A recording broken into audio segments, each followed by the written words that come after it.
I wanted to talk to you today. There's a lot of topics we could cover, but I wanted to hit a couple highlights on conversations we've been having in financial services around how they're looking to transform client engagement. And I lead a national team of technical resources that cover the financial services industry here in the U.S., which at Microsoft we define as banking, capital markets, and insurance. So these are the large enterprise players in those industries.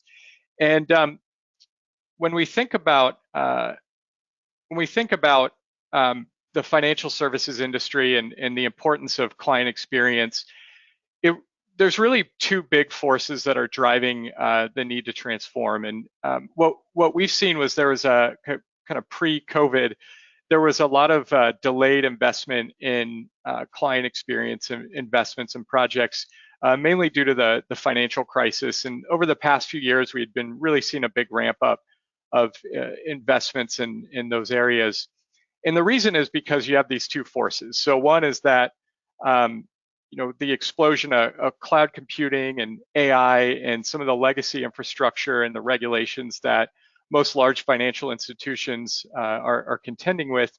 You have kind of born in the cloud competitors, mainly the fintechs, kind of looking to chew off little pieces of the business that are most profitable. So there's just a need to really defend turf there and grow the businesses with some of these institutions that are 100, 150, 200-year-old institutions. The other side of it is just changing consumer preferences. So we're all consumers, and we're all used to 2-day free delivery. We're used to being able to basically get anything we need on demand from the companies we work with. And our financial services providers are no exception, whether we're interacting with them as individuals or we're interacting with them in more of a B2B fashion. We still bring those expectations with us to those interactions. And so there's a need for investment there. So these are primarily when we talk to customers, given kind of the products and solutions that my team works on, these are fairly top of mind challenges. And so the projects that we're seeing are banking, capital markets, and insurance customers undertaking kind of fall in these buckets. And where I could spend some time today talking about client engagement, and that's really around CRM and low-code platforms that are used to kind of pull together a lot of the more niche technology investments that have been made around client engagement. But where I wanted to focus attention today was more on these boxes over here to the right. So I'll cover customer data platform, which is basically getting insights around clients, pulling data from lots of different places to get a really robust client profile that can be used for all sorts of purposes. So I'll show you a couple. We'll talk kind of about the concepts around that, maybe why it's a little bit different than MDM and business intelligence projects you may have been involved in the past. And then we'll talk about some of the ways that we're seeing artificial intelligence being applied around sales and customer service in the financial industry. So that's where we'll spend the bulk of our time today. When we get involved in these projects, the KPIs are typically what you would expect around client experience. So it's around acquisition and retention of customers, and it's about pivoting to upselling and cross-selling when you've successfully retained those clients, and basically getting a bigger share of wallet or of the business if it's more of a B2B interaction. I pulled this recently just to drive home the point of what I was kind of covering high level conceptually. So a couple weeks ago, we presented to a large P&C insurer, and the transformation they're undertaking is really going to be supported by an architecture like this. So they have a lot of these pieces in place today. They're looking to replace some of them or upgrade pieces of them, but you'll notice that the customer data platform is in the middle. And that's because they have information about their policyholders spread across a whole bunch of different systems. They have, you have Duck Creek and Guidewire typically floating around for policy admin and claims. You have client data typically in one or more CRM systems, and then a whole bunch of either niche or homegrown applications to do, underwriting, pricing, that sort of thing. So across there, you have a really good set of first-party data to profile customers. The problem is it's all kind of locked away. Not all of it has the same primary keys. Not all of it has the same names even on the customers. So it can be a little hard to bring that all into focus using kind of the traditional means we've done. And in the past, we used to try to aggregate data through things like data warehouses and BI, and of course we continue to do that today and feed information from these transactional systems and those aggregated systems up into omni-channel experiences and that sort of thing. But really getting to that granular profile at the individual business level, where you've got all the kind of transactional interactions you're having, touch points at, say, trade shows, meetings, all the kind of intelligence that you have across all these systems is critically important to being successful with any kind of client engagement project or transformation that the company is going to undertake. So let's dig into that customer data platform piece first, that really sits at the middle of a lot of these projects we're seeing our customers undertake. And as I mentioned, you're probably doing a lot around enterprise data warehousing and enterprise reporting if you're on the data side of things. And of course, I'm sure you have some CRMs and other transactional systems floating around, as well as all your different channels you support with your customers. But like I said, there's that missing piece of really good, robust client profiles that you can rely on for any of your engagement projects. So I'll get into kind of how you would go about building out those profiles. But before I do, I wanted to walk you through a quick demo here that we find resonates with a lot of banking customers. We have similar versions of this demonstration that we've shared with insurers, but typically when we show this to, head of sales or head of, agent channel or whatever, we get a lot of, that's exactly what we're looking to do, or that's what we've been trying to do for years, but we're falling a little short. So the story here is that when you're a relationship manager in a bank, you're typically having to go surf across a lot of different data sources to get information about your client. And you may have some good data warehouse data, you may have good information in your CRM, but all of it's an incomplete picture. So you have to go consult a number of sources.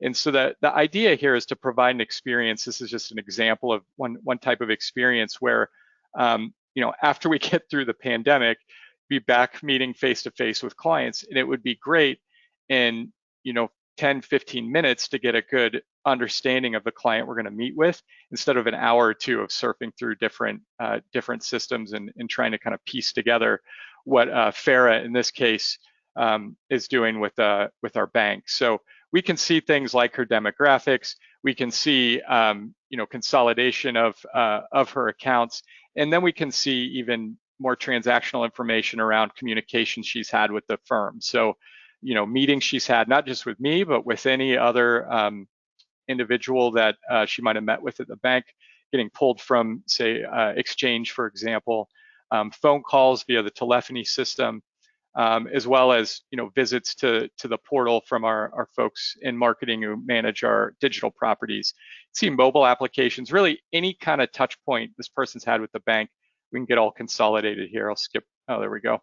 In terms of timeline, this is again just consolidating a lot more of the financial transactions, so you can see all that detail about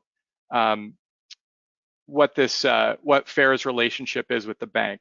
And by having that unified profile, this one's fairly simplistic. They generally get a lot richer than this, but having this unified profile allows you to then run machine learning models, AI models over the top, and make recommendations to the relationship managers that are impactful. So it's not that we see our banking customers or insurance customers not doing these things today, but that there's always just some missing gap there. And that's where customer data profiling and being able to recommend things like this can really make a difference.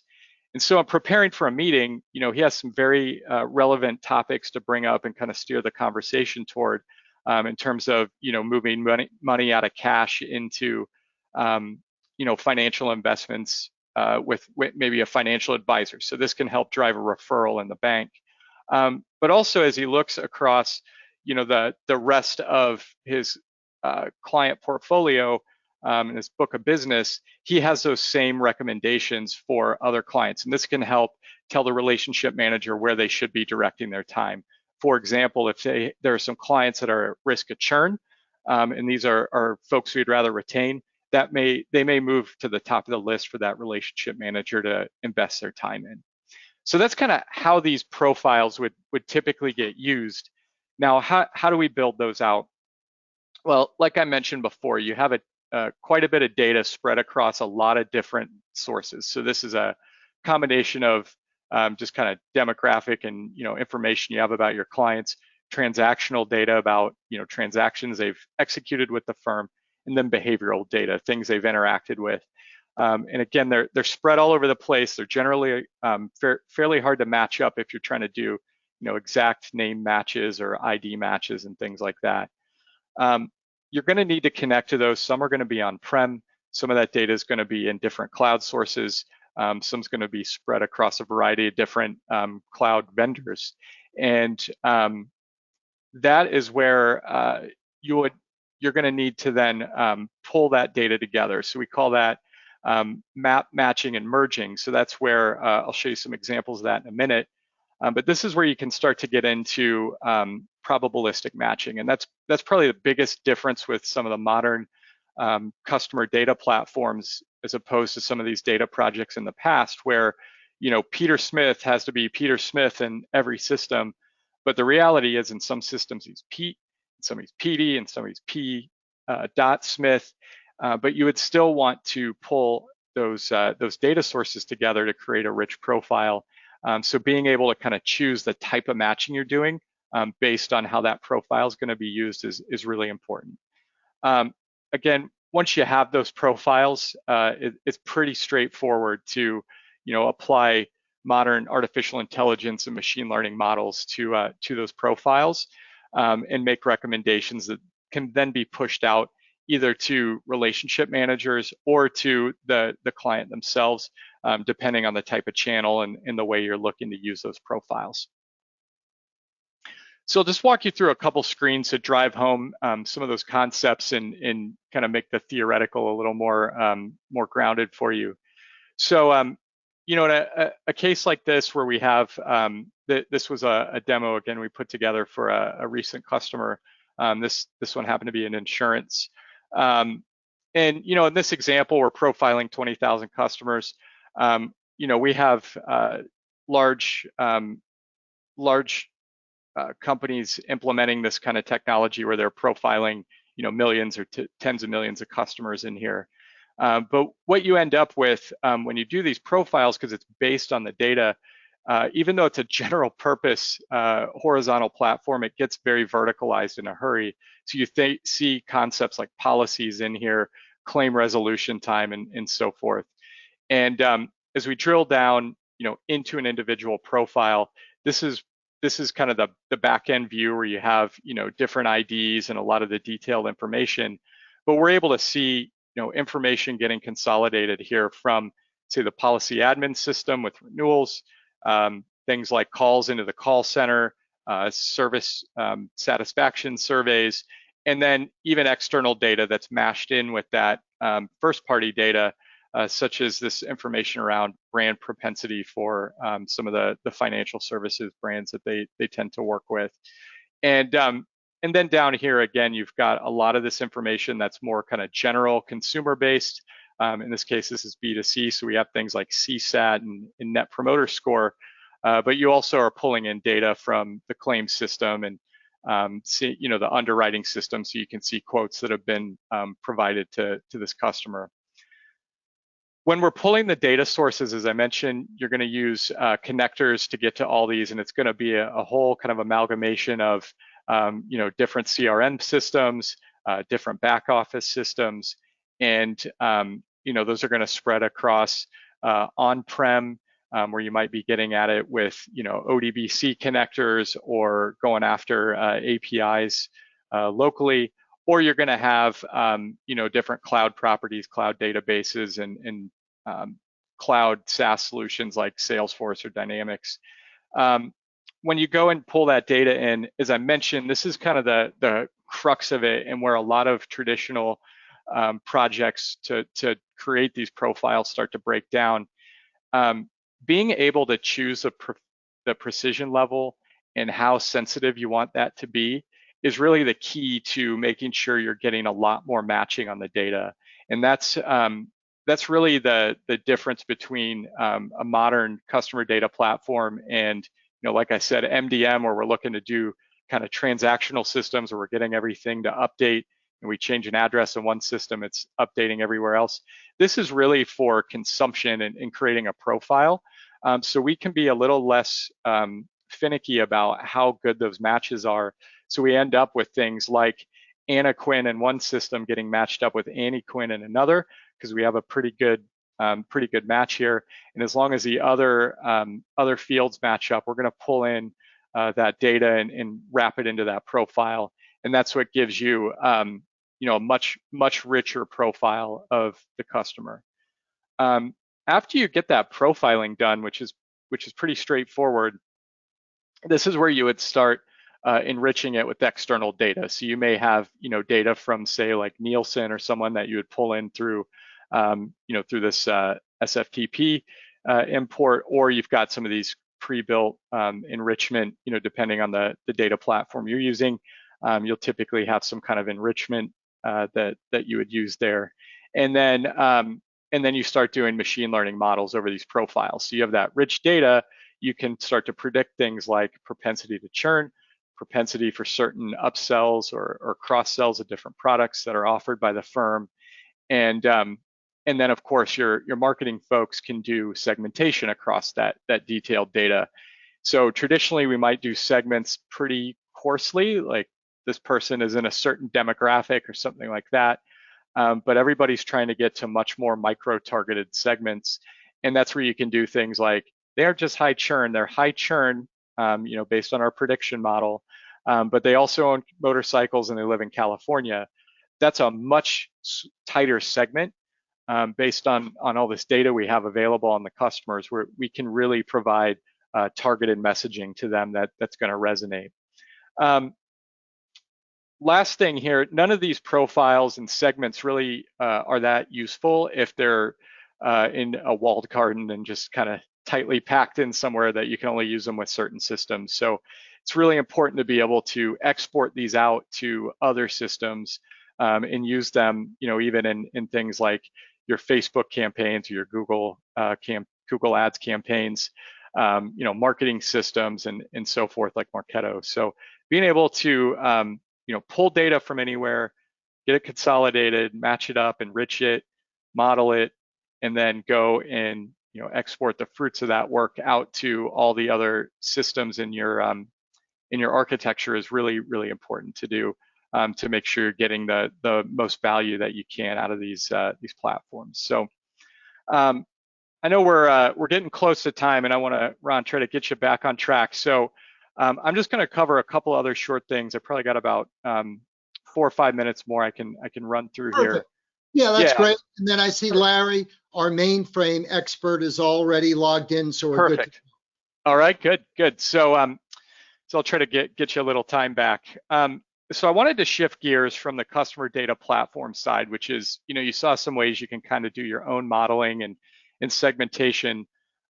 There's also a lot of AI just being applied out of the box in different SaaS applications, or just being built on some of the cloud platforms that you're using and applied within applications. So I wanted to give you a couple examples of where we're seeing examples of applied AI really resonating. So the first here are providing kind of client intelligence. So there's a lot of unstructured data floating around, especially around communications. So when you're talking about relationship managers or people who are providing service, you always know they're like man, there's other people talking to this client from the firm. I would love to know what they're saying or what their relationships are. So being able to tap into things like email, maybe bot communications, things like that, you can really start to extract a lot of really interesting nuggets of information that can help with rapport building, deepening relationships, and certainly writing situations if you have an unhappy client. And so some examples of that. So here's something called talking points where we're kind of taking the email that's flowing through Exchange. So these are email communications that the relationship managers had with Mona, and it's using our cognitive services to extract out that this is a topic about sports. So this was just some rapport we had 4 months ago. You know, I may have talked to 100 other clients since then and forgotten that Mona's a big Yankees fan. But being able to see it here, I'm quickly reminded of that before I hop on the phone with Mona and can talk about, you know, a recent trade or something like that. Same with trying to get introduced. So if you have a lead come in the door, you know, sellers always want to know, how can I get a warm intro? I don't want to have to cold call or cold email for this person or in-mail them or whatever. And a couple ways you might do that is kind of internal to the firm. Who else is talking to this person? And what's their relationship health? Is it healthy? Is it okay? You know, do they get responded to very quickly? There's a lot of signals like that that you get. So being able to just have that right out of the box, where you have Selleck here having a great relationship. If I'm trying to connect with Mona or try to figure out how to build better rapport with her, Selleck might be someone I want to connect with. And the same with someone's professional network in LinkedIn. So having that all embedded in here really helps. Now, you'll notice this is a CRM screen. We're seeing a lot of customers move away from like forms over data where it's got the person's address and all that. That's relatively interesting. Having all these insights up front as soon as I get ready to get on the phone with Mona, way more beneficial. And that's where kind of mashing all of these insights together, as well as our customer profile and so forth, can be incredibly valuable. Now, the last couple of things I'll show you is a little more advanced AI. So another insurance example here where we've got someone on a website, client on a website, and they're looking at their policy on the website. And this was, I had to blur some of this out for customer, but they've got, this is a chat session. So this is a bot that's basically running at all times on the website. And this was a little demo we prepared. And what they do is this person's looking at the policy and it says, hey, you're looking at your policy. There's some action needed related to this policy. So this is moving from a reactive to more of a proactive servicing stance with the client by recognizing what they're looking at. And you know, this person doesn't have to go out and provide these claim documents. They're being asked for them and go, oh yeah, I started that claim, but you know, there's some email sitting somewhere they haven't gotten to. They're reminded right here when it's top of mind. They're already thinking about their insurance. Now they can go through the process of providing the needed documentation for the claim. So you know, here they're able to enter the address they need. They can identify the specific location. We'll see in a minute. They'll take some pictures. This is the case where they can actually pick the exact location where the accident happened. It was in the intersection, not, you know, 2 doors down there. And now they need to provide some photos of the damage for the claims adjuster. This is on a desktop, this demo, so we're just dealing with file attachments. Obviously, if this was in a mobile app, you would take a picture with your phone. So, you know, here we upload the image. Now, this looks relatively straightforward. They're having a fairly natural bot conversation. The thing is, this is running through Azure Cognitive Services, and it's seeing that, hey, this is a motorcycle that, so it knows that, you know, this wasn't a picture of like a puppy or something. So we're not going to have an adjuster have to go spend time and follow up later. But it also recognized there wasn't a license plate, so it prompts him for another picture of the motorcycle with the license plate. It can then match this with the data in the claim system and identify that this was the right motorcycle related to the policy. It's got all the information here. And they said, yep, you've got everything you need. By the way, you have a renewal coming up. He doesn't want to deal with that right now, so we'll move on. But this gives you gives you an idea of how a lot of that AI can be applied to really just streamline the claims adjustment process, which decreases costs and also makes the customer's experience a little better. Last thing I'm going to leave you with before I turn it back over to Ron here is, here's an example of having the dialer for Teams. This is where you're making your calls out of Teams. Same kind of insights forward view in the system, but you can actually take transcripts of the calls, which is important for regulatory compliance, and then even track the call recording and see, what type of sentiment is going on in that call. So here there was some negative sentiment. This can be invaluable for coaching, for providing real-time insights to the salesperson or person providing customer service. So a lot of value with this kind of real-time sentiment analysis and topic recognition right live when you're on the phone or after the fact when you're having maybe a coaching conversation with the manager. So kind of a whirlwind tour of some of the applied AI and customer data platform conversations we've been having. But I hope you got some nuggets out of there and got thinking about maybe some new topics or some insight of things you've been working on lately. Appreciate your time today.